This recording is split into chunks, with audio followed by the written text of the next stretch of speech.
Good evening, everyone, and welcome to the Moscow Board of Adjustments for Wednesday, August 29th, 2018. With that, we need to approve the minutes for our last meeting, which was from August 6th, 2018. Which was very short. Which was a very short meeting. So I saw no Scribners in that. She got our names all spelled correctly, which was all that was to that for the most part. A motion? I'll move to approve it. Do I have a second? I'll second it. Have a motion, I have a second. All in favor? Aye. Abstain. One abstention, 4 ayes. It is approved. With that, let's move on to item 2.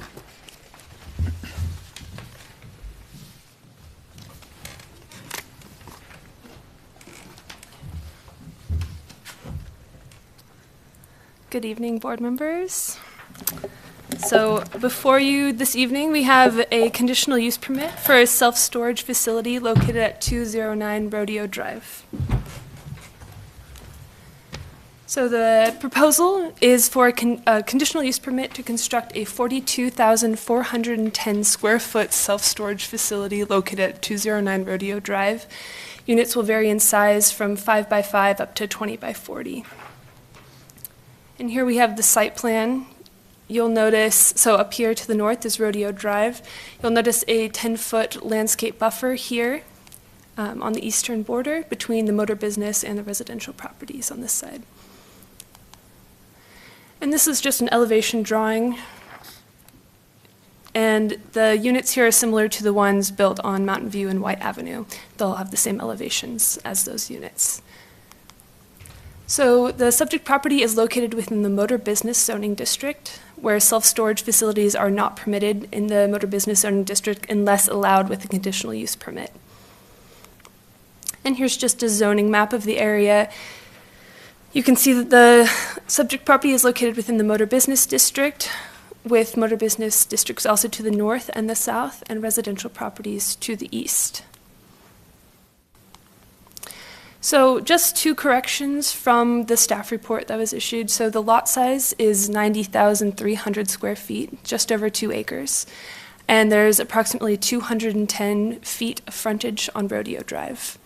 So lots to the east and south are vacant, and there's residential housing, to the east. So lots to the south and the, excuse me, let me go back here. I'll show you. Lots to, thank you. The west and the south are vacant.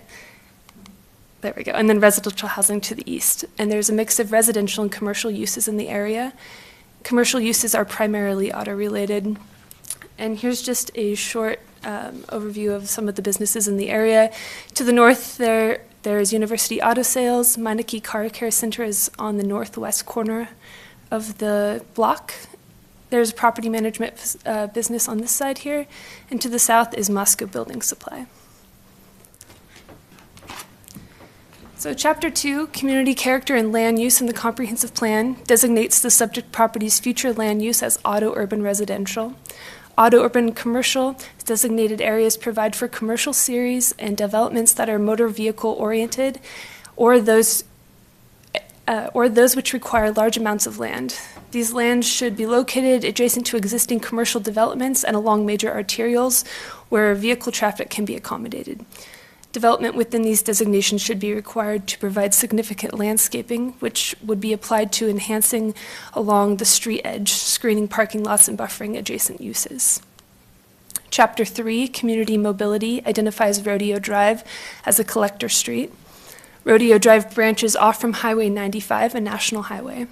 And a goal listed in Chapter 6 is to enhance and strengthen the regional economy, utilizing the strengths and assets of the region. So in 2014, there was a transportation impact study completed, which looked at the intersection of Highway 95 and Rodeo Drive. And the study specifically looked at if these following uses were implemented in the region. So it's a 3,750 square feet automobile center, which is now Meineke Car Care Center.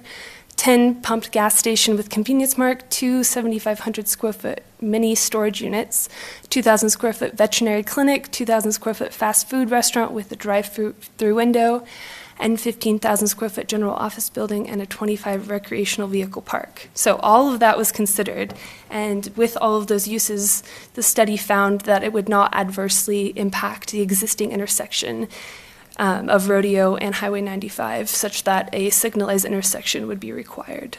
Therefore, the existing intersection and infrastructure could accommodate for the proposed self-storage facility at this property on 209 Rodeo Drive. And Idaho Transportation Department has no concerns either. So there is an existing utility easement to the north of the property here and on the east side.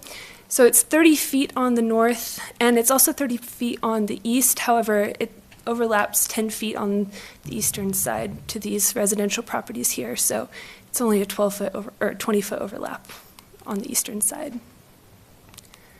So staff recommends approval of the conditional use permit for the proposed self-storage facility located at 209 Rodeo Drive with no conditions. And board shall direct staff to prepare relevant criteria and standards to be reviewed in an upcoming meeting. And with that, I'm open to any questions you might have. And Any questions for staff?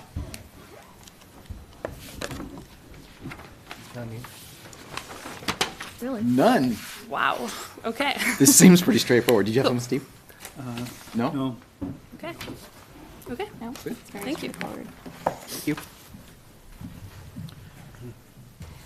With the staff's report, I'd like to open this up for public opinion. Would the applicant care to come up and explain what and why you're doing what you're doing? Please state your name and address for the record. Good evening. Shelley Bennett, 2279 Mosier Street in Moscow.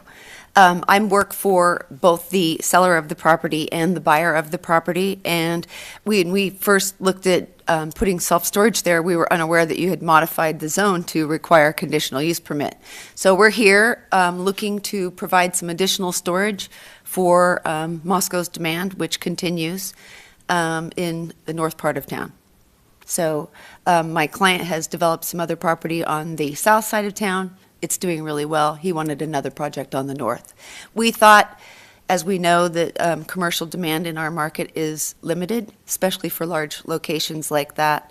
I felt like this was a perfect use for that, a buffer for the store or the residential duplexes to the east, and then a smaller parcel for us to sell to somebody soon on the west. So, do you have any questions for me? I think it's a pretty simple proposal. Thank you. Thanks. Would anyone care to come up and speak in favor of this application?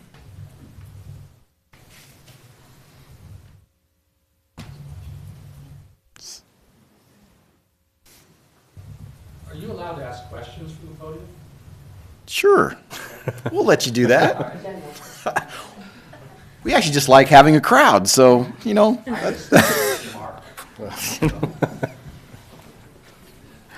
My name is Rob Quate, and I live at 107 Valley View Drive in Troy.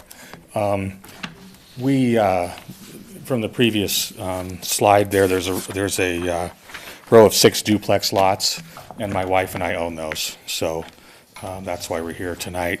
I had a couple questions. So I'm assuming you're somewhat aware of the fence line that goes along the back of our property there. So that fence line is right on the property line, and one of our concerns was access to do fence repairs and maintenance of that type of thing. So I know there is a utility easement back there, and I've actually been mowing this year to keep the weeds down and away from our fence, and we actually had plans to restain the fence, which I think is going to be an ongoing thing for us in the years to come. But, so one of the questions that we had was the buffer zone, the 10-foot buffer zone of trees and shrubs, is that going to be within the utility easement, or is that start from the utility easement and then go west? So yes, it will be within the utility easement, and that's been okayed with the engineering department as well. Okay. Yes. So, will the trees and the shrubs be then right from our fence 10 feet to the west? So the engineering department did recommend that the trees, because there's a, if their roots go down where the utilities are underground, it might interfere. So they recommended planting those trees right on the edge of that, the 20-foot buffer. So it would not be going over your fence line at all. It would just be in the 10 feet on the side of the property. The eastern side or the western The side? western side. So closer to the storage units? Correct. Yeah. Okay, so Yes. from my fence, there'd be 20 feet to the west. Yes, correct. Okay, and then on the westernmost 10 feet would be the buffer, the Yes, trees and the correct. shrubs. Yeah. So Okay. it's 20 feet in all. The western 10 feet would be where the buffer is. Okay. Yes. And then I have the site plan here, but it was difficult to see. One of our concerns is that we'd have a very long corridor between our fence and the back of the storage units. And we were a little concerned about having people back there. And so one question we had is, are there plans to put a fence, which would basically be perpendicular to our fence over to the storage units, which would keep people out of that area? Or has that been considered? Like I said, we couldn't tell in the plans. Probably be a better question for the applicant. It would, so let's do this so that whoever answers the questions is at the mic and they're recorded. Okay. Let's keep track of that question and any others that you have, and then let them come back up and address that. That's Okay. a little atypical for our meetings, but this is fun, so. Okay. So,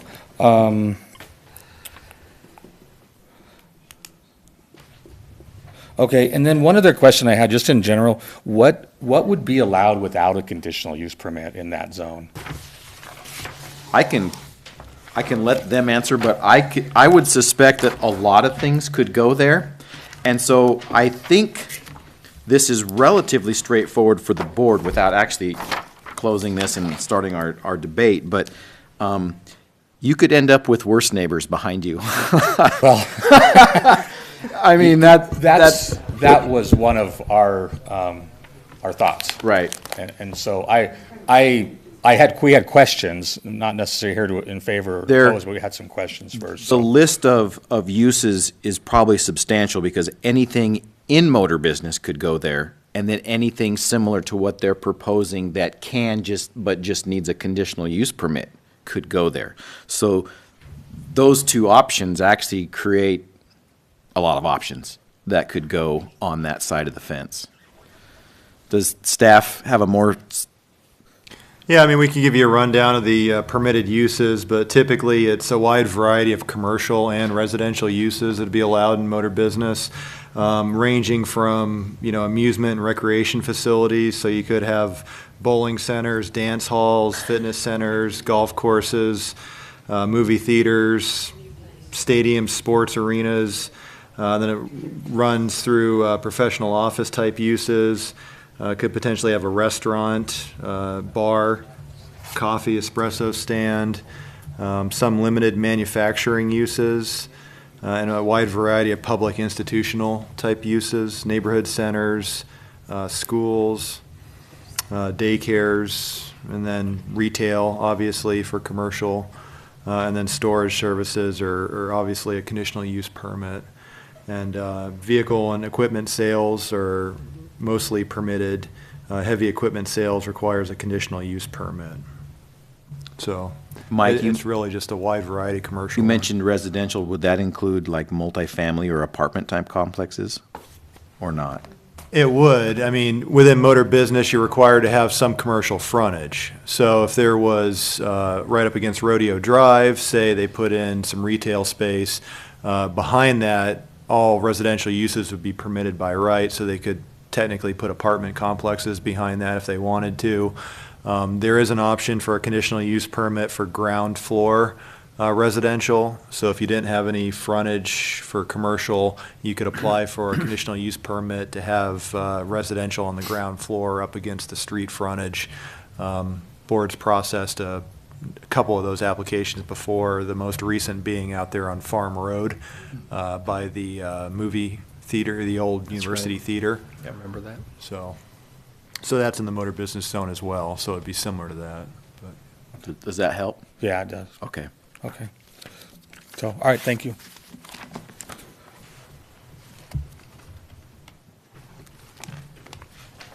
Would a representative for the applicant like to come up and address those questions? Or actually, there's really only one question there. I'm Cody Merrill. I'm the applicant for the project. And Can you tell us your address? for my the record? address is, I'm not sure if I want to do that. My address is 1221 Crane Creek in Potlatch, Idaho. So to make it short, that's a landscaped, a 20-foot landscape strip through there essentially. We weren't going to fence it off. The back of the building, the east side of the building will actually act as our fence. So we're trying to minimize the amount of fencing we're putting in. So he will have his fence. You'll go 20 feet, you'll have the back of the buildings that act as a fence. Essentially, it works very well. It's cleaner that way. And so tentatively, we don't have both ends shut off of that because that is a utility easement. And because we're putting a fair amount of money into the landscaping, we want it to be visible. It's something that it would just take a short jump fence that we could close it off if that was an issue. I don't think it is. And I think it's going to take away from the landscaping. Obviously, you're not going to see a lot of the landscaping, but it is a requirement when against the, the residential zoning. So.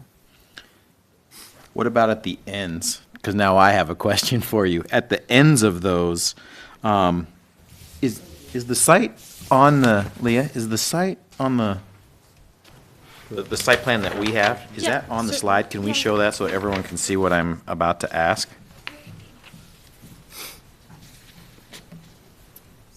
I would have done it, but I would have totally screwed it up. Guarantee. That one.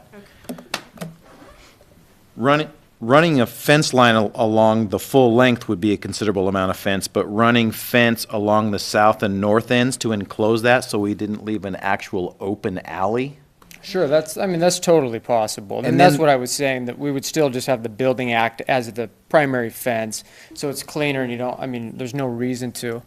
But it is, we're The other fully question- capable of capping that off if that's a concern. Part of that, of the hatched area down in the bottom north or southeast corner, it looks like the buildings don't connect, so that could potentially become an odd through connection where Oh, no, that will be virtually fenced. anybody, okay. The whole area will be secure. We did this with our last project. We make it to where people can't get in unless they have a passcode to get in. Okay. We don't want pedestrians in there for liability issues. I didn't think you would. neighbor That's why I issues. asked for Yeah, no, clarification. we're closing off every angle that anyone can get in, but we're using the building, the structure of the building to do most of that. We're making it work for us, but we will have that. And it's shown, but Scott did his best. He was trying to cram in bushes and everything else, and it's kind of hard to fit it all on a site plan. So it's there. You can see it. It's the little dotted lines. You can see it in the northwest corner. That's where it's showing that there is fencing and that's coming across. So it will be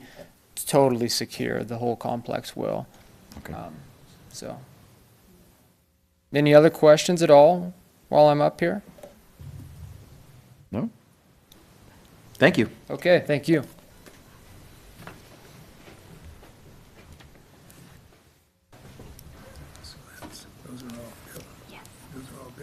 Please, come forward.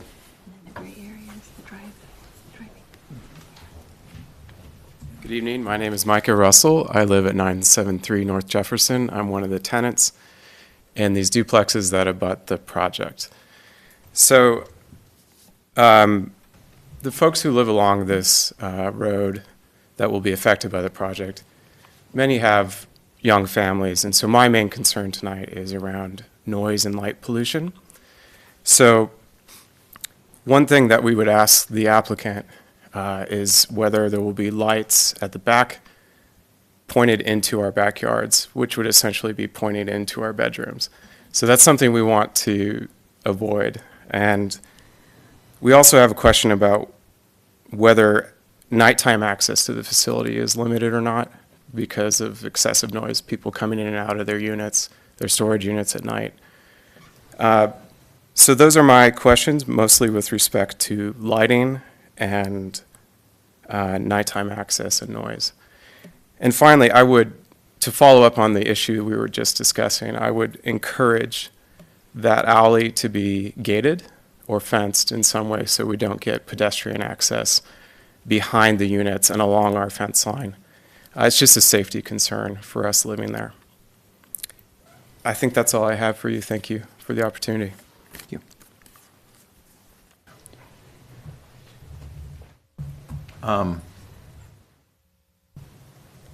Mike, you could probably address this more so than me, but in terms of the lighting, my understanding is that there's no uplighting.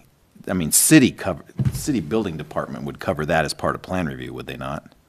Yeah, it's a zoning requirement. All commercial projects have to be full cutoff, so it'd be down lighting. Applicant hasn't identified any freestanding pole lights. I think if you looked at the other project, they have some wall-mounted luminaires on the buildings themselves, and the buildings themselves aren't very tall. And so full cutoff with that small of a height of a building, you shouldn't have too much trespass onto any adjacent properties. With the addition of the landscape buffer, the duplexes are required to have the same 10-foot buffer on their properties, and so you can see a row of trees and shrubs. And so with the, growth of that buffer as well as the new buffer that this project would be required to install, it'd probably be quite a bit of noise and light deadening with that amount of vegetation between the two buffers that are back to back, as well as just the height of the buildings and the level of the luminaires that would be installed upon them. I wouldn't imagine would trespass on the adjacent properties to the east. Okay.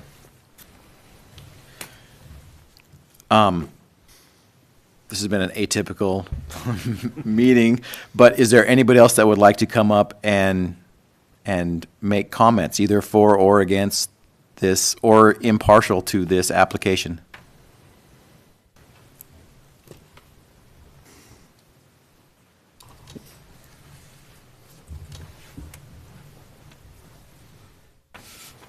Hello, my name is Ashley Bredenberg. I live at 971 North Jefferson, which is a duplex behind the proposed facility.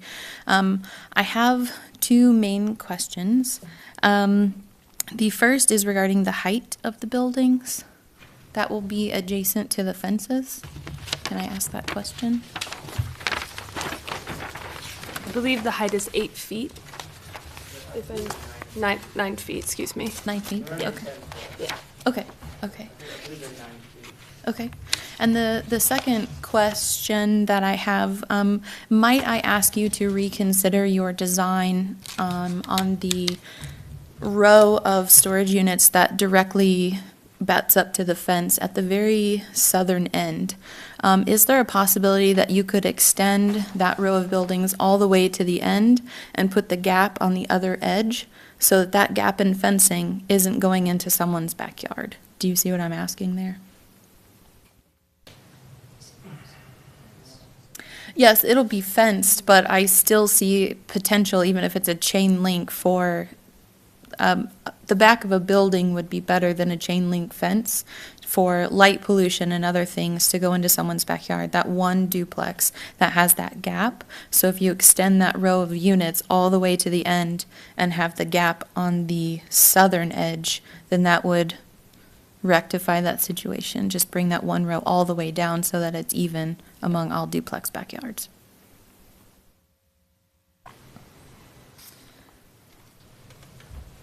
And I think that's all my questions. Thank you. Okay.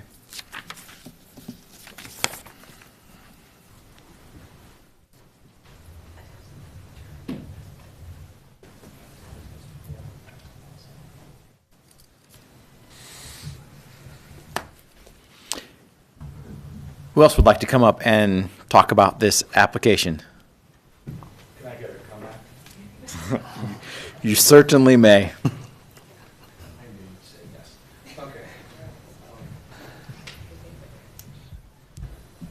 Okay, and again, I'm Rob Quate, 107 Valley View Drive in Troy. I think from Mr. Merrill's response, I think maybe my comments about the fence were misinterpreted. I'm certainly not asking for a fence paralleling ours, but just to go from the back of the northeasternmost unit perpendicular over to ours with a gate. We're on the same page. And, okay, and so we did drive by your other units on White Avenue, and I think they have a nice chain link fence, and we drove through there and thought, these look great. We didn't have any issues, but except for that, developing a kind of a private corridor down there that we're concerned about with various things back there. And then, of course, fencing off the southern end so that you're gating it, fencing it and gating it. So my only other request would be if I could have a key to the gate so I can maintain my fence. So, other than that, with those two, the fence issue taken, or if those are put in, then I just checked with my wife, and I can say we're in favor.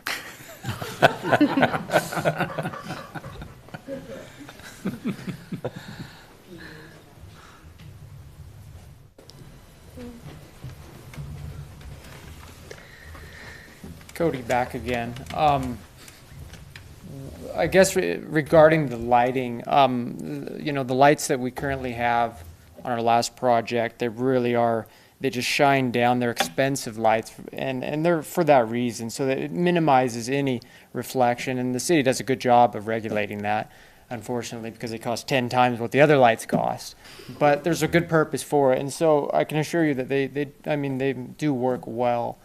In regards to the southeast corner down there, I really can't change the design. It provides access to some of the units, and you have to have a break somewhere, or else you don't end up with access to those units. With there being a privacy fence, buffering the two properties, plus a landscape buffer. I mean, I've had a privacy fence before, and they do really well. I mean, this project honestly is very quiet for the most part, and I mean we're great neighbors. We don't get a lot of traffic past 10 o'clock, and that's just kind of the pattern we've seen. So I wouldn't be worried about any light, but I would probably not be able to change the design just because we don't have access to the units, and it's a very tight project as it is, so we need to make sure we don't lose units from where we are. So. Cody, I'm going to ask you this question. It's probably a question for Scott, but I know what I believe it was Ashley was asking about mirroring that, but there's a detention pond on the southwest corner, and I'm suspecting that contours are what put it on that corner versus the other. Sure. Okay. Yeah, no, Sure. it's 5 feet higher in that back corner than it is, and that's where the retention pond has, that's where it needs to go. Just realistically, that's why we put it there. That's kind of the lay of the land dictated that, so. Would you be willing to run a section of fence from the last unit on both ends of those aisles so that your tenants can't actually get in behind those buildings? Yeah, there will be, and it is shown, but it's hard to see. Oh, okay. But So that is closed off. Yeah, it's a totally Okay. secure site. I mean, the neighbors won't be able to get in, and the tenants will not be able to get in. I mean, there's only 2 access points off the north side and in and out with a 24-foot cantilever secured gate. And that's on a timer from 6 o'clock in the morning till 10 o'clock at night, and then it closes, and you have to have a keypad to get in. So we try to run it tight so we don't get a bunch of hooligans in there or people in spots they shouldn't be. Okay. So. Okay, thank you. Thank you. Since I named you, do you want to speak? Scott Becker with 405 South Washington with Hodge and Associates. And yeah, we did that. The lowest point on that site is where the detention pond is now, and also with the connection of the storm water, that was the direction we had to take it. So that's why everything kind of we wanted it to flow to that corner, and we put the gap on that corner. And then the other row of storage units, it does have a little gap there, but that's, like Cody said, it's just for access, and that's the best way to maximize that site. Okay. Thank you. Thank you.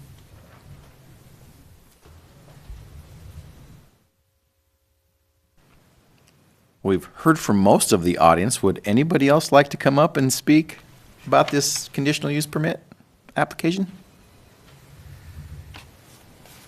Going.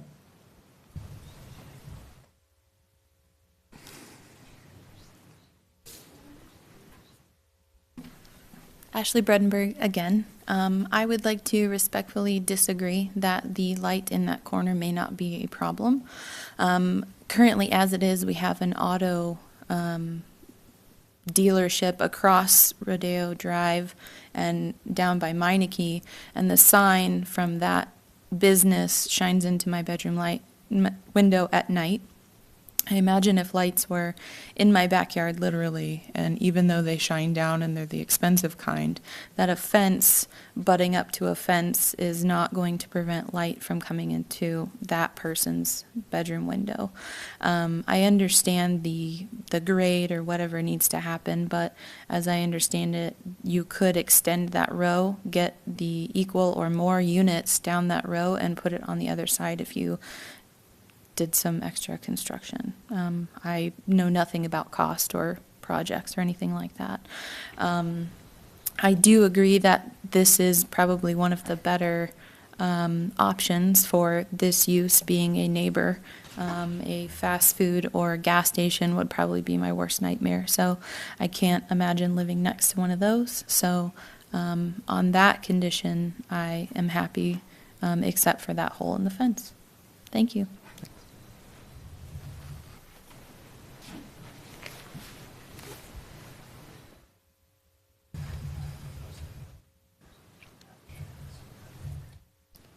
Anybody else care to come up and speak for or against this application? Seeing none, I'll close the public hearing / question and answer session and open it up to the board to discuss. Marshall? Well, Joe, I think the project makes sense. I think there's a need for this kind of facility. I own some property on McKinley Drive, which is on the south side of Moscow Building Supply, and there's apartments there. And all over McKinley Street, there's boats parked there, there's trailers parked there, there's rubbish there, no place for people to put their stuff. And with the growing amount of apartments we have all around town, but even on the north side there, we have a need for this kind of facility. And I think it'll really help with other problems along street frontages. I think with the design and the layout of the project and the landscape buffer, I think it's as good as can get for any kind of commercial purpose on that property. I mean, it's buffered not only with the buffering landscaping, but the buildings themselves help buffer it from the neighbors there. And with the regulations of the city lighting and the type of lighting that's proposed, I really don't think there's going to be a problem with the folks on Jefferson Street there. So I'm in favor of the proposal. I think in terms of traffic, I just can't imagine this being a super highway. I just think that you'll have some traffic in and out of there, but I think most people are going to drop their stuff off and store, and then they're gonna come back years later or whenever. So I think there's a lot of units there, but I don't think traffic is going to be an issue. I agree. You may get. I'm trying to think of. I've been to my storage unit past 9 o'clock one time. It's just a quick in and out. I don't think noise is going to be a problem in terms of that. And I agree with Marshall. I think in terms of what could go in there, this is probably the best match. It's probably the most neighbor-friendly solution I think that you could come up with in that particular piece of property. Where residential butts Correct. up against motor business? Yeah. Other thoughts? Yeah, I agree with both of them. I think that the lighting, if they have lighting, it's going to be in the street or in the alleyway and not behind the building where the buffer is, or for the shrubbery and the trees. So the lights would be in the alley between there, and all the buildings are 8 or 9 feet tall. So the light would be shining down on that driveway area and not in the back of the building, because they wouldn't have any lights in the back of the building back there. I've got some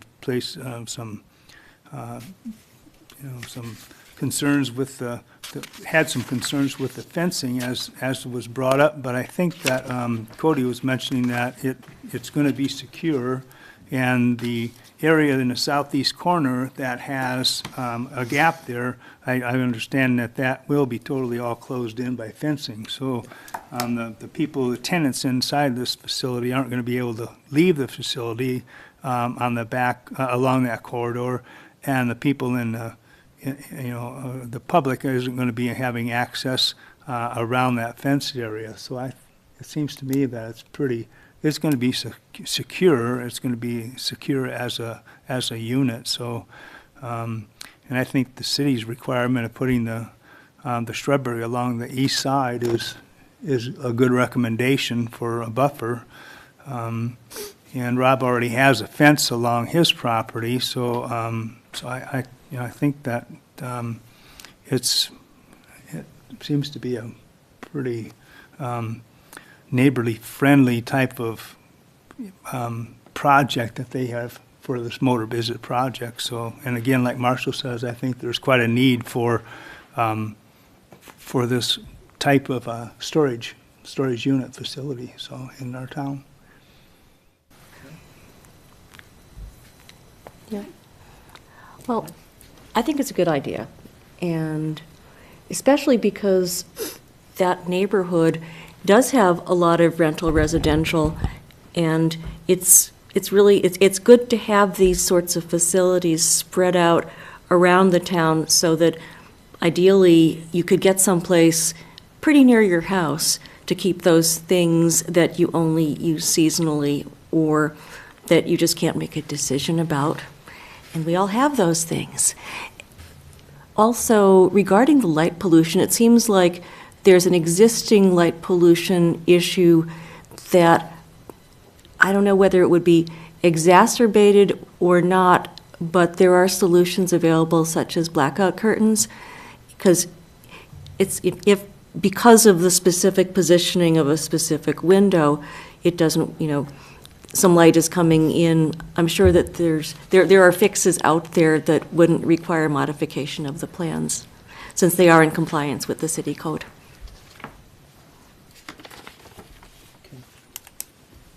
Marshall, you ready for a motion? Yeah, we're fine. It's a very neat and tidy plan. All right. I'd move approval of the application for the conditional use permit without any conditions. And I direct staff to prepare the necessary relevant standards and criteria for us for our future meeting. I have a motion. Do I hear a second? Second. I have a motion. I have a second. All in favor? Aye. Aye. That is unanimous. And since the relevant criteria, the direction for staff to provide that to us along with facts, findings of fact, I'm assuming, is usually our second round of motions. So I think that wraps up item number 2. Are there any new board communications? Nothing from staff other than the future meeting date. I don't think it's been determined as far as the telecommunications tower.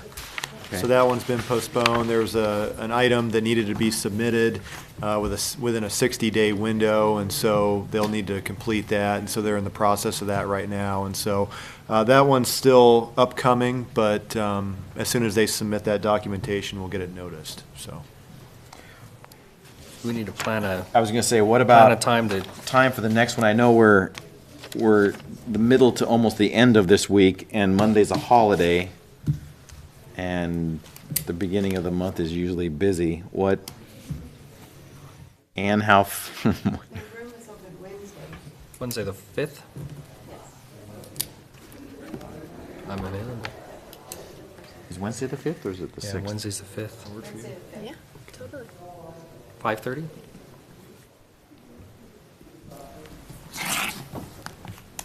What date was it? Wednesday the 5th. Okay.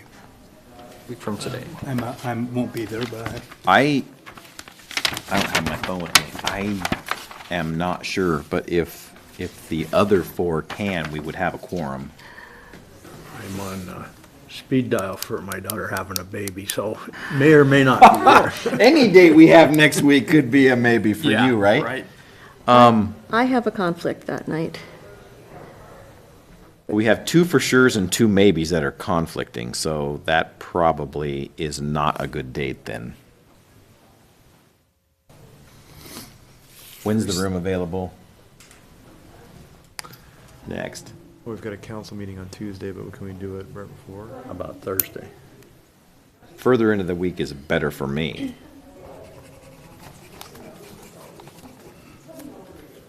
Tuesday or Thursday evening works for me. Yeah, kind of. Kind of, yeah. You know, one or the other will work, but I'm not sure which one yet. So you're maybe for one of those 2 nights? Not sure. Yeah, I'm not sure yet. Okay. I'm waiting on some other plans to be finalized with some other I'm folks. open. You're open on either Tuesday or Thursday? Steve, what about? Yes. I'm out of town all next week. Oh, you're out all next week? You mean Wednesday or Thursday? I think we I'm open Tuesday, Wednesday, or Thursday. Wednesday we know's an out. I can make Thursday. I can make Thursday. Let's try for Thursday. Thursday. Okay, we'll just talk to him tomorrow about it. Oh, we just need 4? We need 4 and Lorraine might still be potentially, correct? Potentially, Yeah. yeah. So we'd have 4, maybe 5. Okay, yeah, tentatively next Thursday. Next And then Thursday. we'll let you know otherwise if something changes. Okay. And what time? 5:30. 5:30.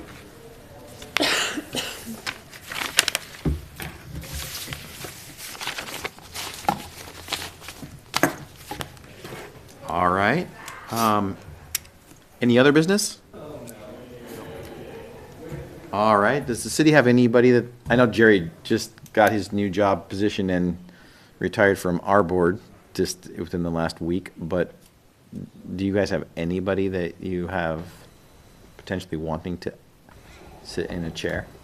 I haven't spoken with the mayor about it, so it's up to the mayor to appoint somebody to the Board of Adjustment. And so Okay. I'm sure that he's might have somebody in mind, and so we'll keep you updated on that. Okay.